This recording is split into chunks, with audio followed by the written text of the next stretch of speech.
বেহাল রাস্তা বরাদ্দকৃত টাকায় হচ্ছে অন্য রাস্তা ঢালাই, দাবি এলাকাবাসীর। পাকা রাস্তা তৈরি হবে সেই মতো পড়েছে কাজের নোটিশ, হয়েছে টাকা বরাদ্দ, কিন্তু ওই পর্যন্তই পাকা রাস্তা হওয়ার জন্য যে টাকা বরাদ্দ হয়েছে সেই টাকায় ঢালাইয়ের কাজ হচ্ছে অন্য পাড়াতে। এমনই চাঞ্চল্যকর অভিযোগ আরামবাগ পঞ্চায়েত সমিতির আরান্ডি 2 নম্বর গ্রাম পঞ্চায়েতের গোপালদহ এলাকার মানুষজনদের। গোপালদহ সাঁতরাপাড়া থেকে রায়পাড়া পর্যন্ত প্রায় 1 কিলোমিটার মোরাম রাস্তাটি দীর্ঘদিন যাবৎ বেহাল। ইদানিংকালে ওই রাস্তাটি পাকা হওয়ার কথা এবং সেই মতো হয়েছে টাকা বরাদ্দ, কিন্তু কোনো অজ্ঞাত কারণে রাস্তার কাজ শুরু হওয়ার নোটিশ পড়লেও এখনো পর্যন্ত কাজ শুরু হয়নি। যদিও এ ব্যাপারে গ্রামবাসীদের দাবি পাকা রাস্তার বরাদ্দকৃত টাকায় অন্য পাড়াতে ঢালাই রাস্তা তৈরি হচ্ছে।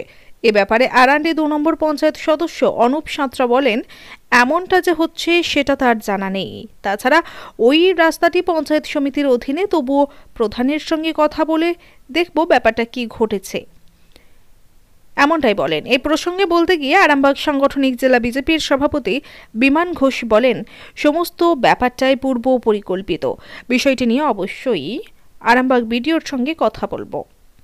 হুগলির আরামবাগের আরান্ডি থেকে সন্তোষ সাঁতরার রিপোর্ট, সময়ের সংবাদ। হতে হতে তো রয়ে গেল, আর অন্য জায়গা কোথায় চলে গেল, আর এখানে কই হলো? আমাদের তো চলার হাঁটা চলার খুব অসুবিধা হচ্ছে, গাড়ি ঘোড়া আসছে না, যেতে পারছি নি। হ্যাঁ, মেন রাস্তা হচ্ছে না, গাড়ি ঘোড়া চলছে না, যেতে পারছি নি কোথায়, কি করবো? হ্যাঁ, এই রাস্তাটা তো এই তো একবার সেই নদীর অব্দি হয়েছে, হ্যাঁ ঘাটগড় অব্দি হয়েছে, না এটা হয় না একদম।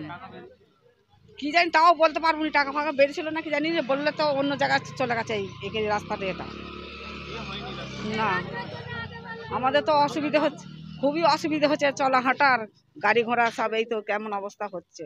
নিজেরা ফাঁক বেরতে একটু জল হোক যাই হোক, পায়ে সব কাদা হচ্ছে, ভদ্রে হয়ে যাচ্ছে, কি করব? আমার নাম অলকা রায়, এটা গোপালদা। সমস্যা বলতে এই রাস্তাটা দীর্ঘদিন চলাচল করা যাচ্ছে না, খুবই খারাপ অবস্থা ছিল।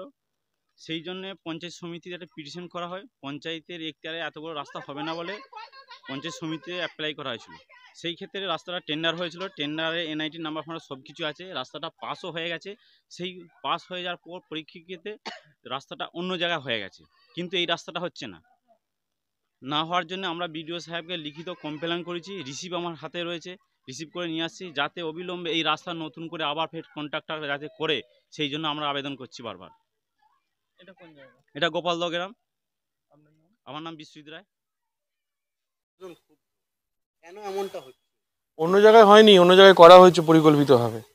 আসলে যেই জায়গাগুলোতে তৃণমূল কংগ্রেস জিতেছে, পঞ্চায়েত সদস্য আছে, আর যেখানে বিজেপি জিতেছে, ওরা চেষ্টা করছে বিজেপি জেঠা বুথগুলো বা গ্রামগুলোরও রাস্তা বা যে কোনো প্রকল্পের কাজ তাদের বুথে নিয়ে যে গাজোয়ারি করতে। গতকাল পশ্চিমপাড়াতেও একটা রকম ঘটনা ঘটেছে, একটা কল একটা গ্রামে অ্যালার্ট হয়েছে একটা বুথে, সেই বুথে না বসে তৃণমূল নেতা বাদশাহ আঁকে আছে ওখানে, তার বাড়ির সামনে বসে, তা আমরা অবজেকশন দিয়েছি, আটকেছি। এই রাস্তাও অবজেকশন পড়েছে, আটকে যাবে খুব তাড়াতাড়ি।